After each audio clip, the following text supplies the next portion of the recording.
nearly 36% of India's coastline. It is home to 7 major and over 33 states of India, extending from Kolkata to Kanyakumari. The command is headed by the Flag Officer commanding the forces. Navies are usually the first to establish interoperability with each other. The Eastern, Malaysia, Russia, Singapore, South Korea, USA and Vietnam. The South China. The Eastern Naval Command has 3 full-fledged air stations operating a variety of aircraft.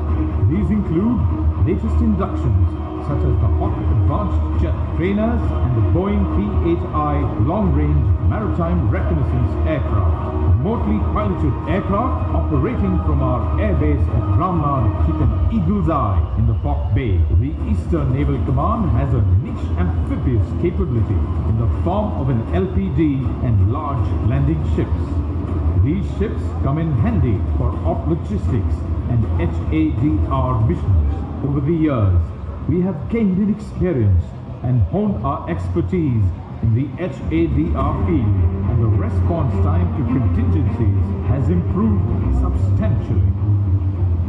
In terms of infrastructure too, the Eastern Naval Command is taking giant strides. Existing facilities are being expanded, additional land is being acquired, and several new forward operating bases and naval air enclaves are at various stages of implementation.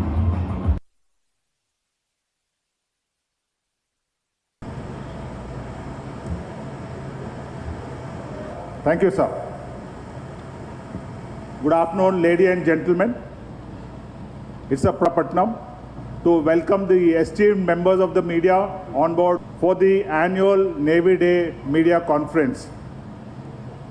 Before, I'd like to introduce the flag officers and the operational authorities present on the stage.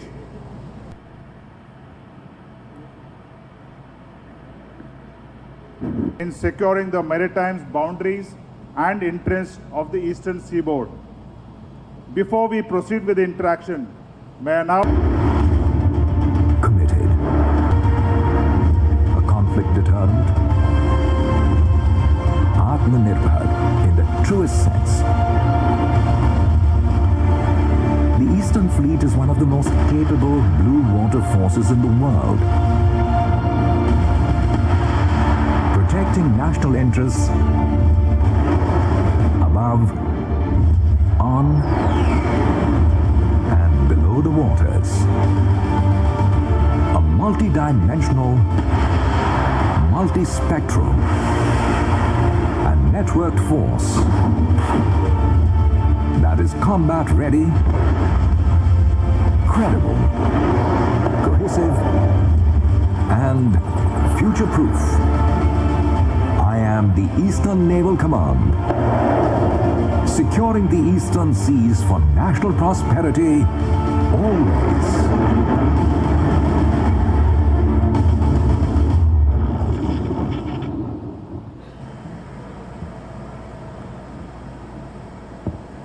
Good morning to all of you.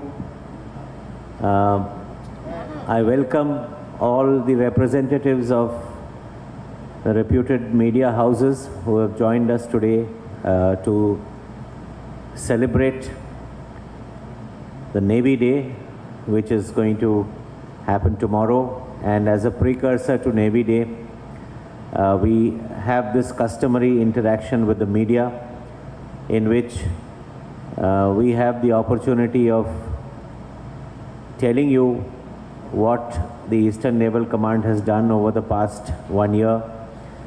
And it also gives us the opportunity to answer any queries, questions, or any other doubts that you might have with regard to the Indian Navy and the Eastern Naval Command. So I'm very pleased to have all of you with us, and I hope we have an interesting interaction in the coming hour or so. On the occasion of Navy Day 2022, I extend my warmest greetings and best wishes to all of you and to the people of Visakhapatnam who share a cordial and symbiotic relationship with the Indian Navy. You are aware that the Navy Day is celebrated on the 4th of December every year to commemorate the Indian Navy's decisive victory at sea during the 1971 war, and we continue to draw immense pride and inspiration from the gallant deeds of our war heroes. The Eastern Naval Command remains committed to defend the nation's maritime interests at all times. In these uncertain days, our ships, submarines, and aircraft continue to maintain a high degree of combat preparedness to meet any challenge in our vast area of responsibility. During the year gone by, our ships, submarines, and aircraft have ensured continuous monitoring of choke points and movement of vessels of interest in our area of responsibility. This has been done through regular deployments and comprehensive surveillance.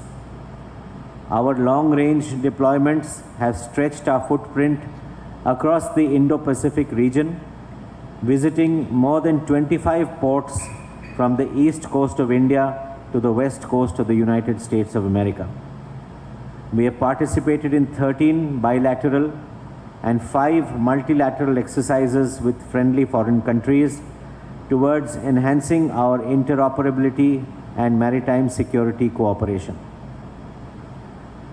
While the Indian Navy is charged with overall maritime security, security in waters close to coast and within our maritime zones is mandated to the Coast Guard, the coastal police forces, customs, fisheries, immigration, intelligence agencies, offshore oil and gas operators, and many other stakeholders. In order to synergize efforts, coordination mechanisms exist and periodic readiness drills are conducted. Our coastal population acts as our eyes and ears, and we endeavor to sensitize them to threats and seek their assistance in identifying vulnerabilities and spotting unusual activity.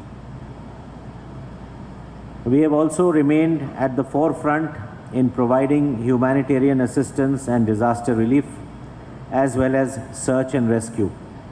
This year, our ships undertook transshipment of 15,000 kiloliters of kerosene and 27,000 kgs of medical aid to Sri Lanka.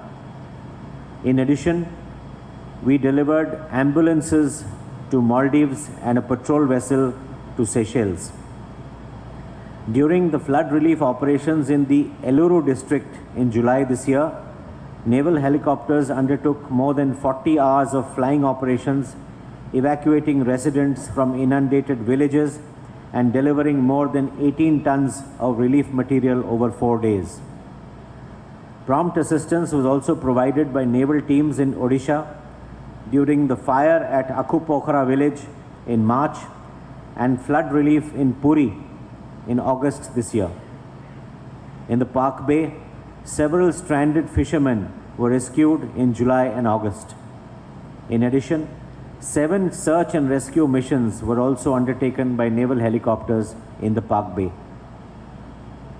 The Indian Navy and the Eastern Naval Command are committed to the Atmanirbhar Bharat mission.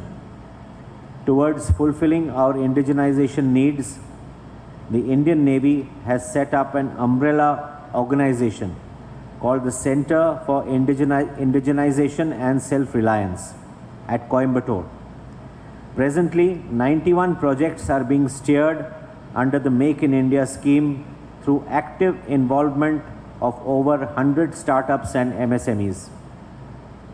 All of you are aware that the indigenously designed and built aircraft carrier Vikrant was commissioned by the Honorable Prime Minister on 2nd of September this year. It is a matter of pride that on completion of her trials off Kochi, Vikrant will be based at the Eastern Naval Command. On successful completion of their training, which will be by March 2023, these Agniveers would be appointed on board naval ships and establishments. The Indian Navy has decided that up to 20% of the Agniveer vacancies can be subscribed by women volunteers. This is the first time in the history of the Indian Navy that women have been recruited below officer rank.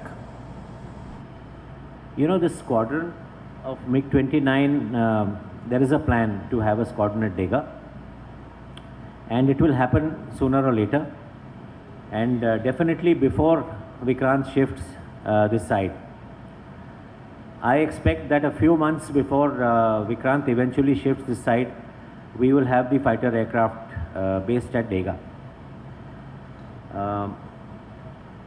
The number of aircraft that are going to operate from the eastern seaboard is going to increase in the years to come, because new ships are going to come, the aircraft carrier is going to be here, and the aviation assets are going to increase. The load on INS Dega is going to increase substantially. INS Dega will be expected to operate much more number of aircraft with greater frequency and greater operational load in the times to come. So therefore, there is an expansion plan for Dega. We are creating a parallel taxi track. The runway is being resurfaced. Infrastructure is being created for new induction aircraft that might come in a few years from now. Sir, This is the last question, sir. this, supplementary to this, since you are planning to expand INS, I must clarify this, because you know, I find that every 2 months or so this is reported in the press, and let me make a very very candid clarification over here. Dega is a military airport, and it is developed as such, and subsequently it has become a dual use airport, and as time has gone past, more and more slots have been provided for civilian airline operators to operate. At the moment, the number of slots that have been allocated for civilian airline operators are lying grossly underutilized. In the peak hours, the slot utilization is in the region of 74%, and in every other slot, that is non-peak hour slot, is in the region of 50%. In the late night hours, the slot utilization is in the region of 34%.